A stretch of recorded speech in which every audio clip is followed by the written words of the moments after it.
The old woman's eyes burn into yours, her fingers gnarled like the roots of an ancient tree as she grips her walking staff.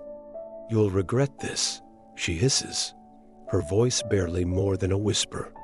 The villagers murmur behind you, shifting uneasily as she spits onto the ground at your feet. The moment she turns and limps away, you feel the weight of their stares.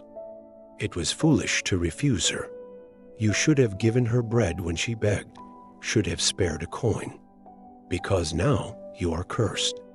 The fear grips you immediately. You feel it in the pit of your stomach, a gnawing sickness that will not leave. You pray, cross yourself, even visit the priest, but the unease lingers. The very next morning, your best milking cow collapses, her eyes rolling back in her head. A week later, your youngest son takes fever and does not wake. And when your crops wither before the harvest, there is no doubt left in your mind the curse is real. Curses were an invisible terror in medieval Europe, lurking behind every misfortune. If a sudden illness struck, if food spoiled too quickly, if a well dried up, or a child cried through the night, it was not simply bad luck, it was the work of a curse.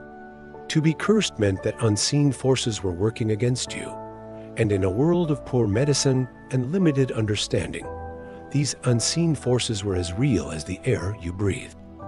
People whispered about witches, their words like poison in the air. It was said that they could hex crops, sicken livestock, and even twist the minds of men into madness. Some claimed they had seen a hag carve runes into doorposts under the cover of darkness, sealing a household's doom. Others swore that a single envious glance from an old woman could rot an entire apple orchard. It was not only witches who cursed. The dying could curse their enemies with their final breath. Saints, angered by irreverence, could doom an entire village with famine or pestilence. Even objects were feared relics from foreign lands, cursed swords, or ancient books that carried the weight of forgotten magic. The Templar Knights were said to have been undone by a curse, uttered by their Grand Master as he burned at the stake. God will avenge us. Within a year, the Pope and the King of France were dead. To protect themselves, people turned to the church.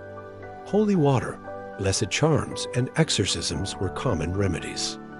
Some sought out wise women, ironically, the very people accused of witchcraft, to break the spell. If all else failed, there was one final, dangerous solution: hunt the one who had cast the curse and force them to undo it by any means necessary. And so, fear turned to fury. Accusations could spread like wildfire, ending with a suspected witch tied to a stake, flames licking at her feet as she screamed for mercy. Was she truly guilty?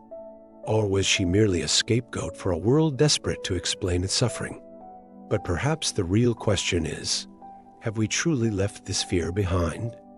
Today, we may not believe in curses as medieval people did, but we still look for someone to blame when things go wrong. We search for hidden forces, unseen enemies, the reason behind our misfortunes. Do we still, in some way, believe in curses just by another name?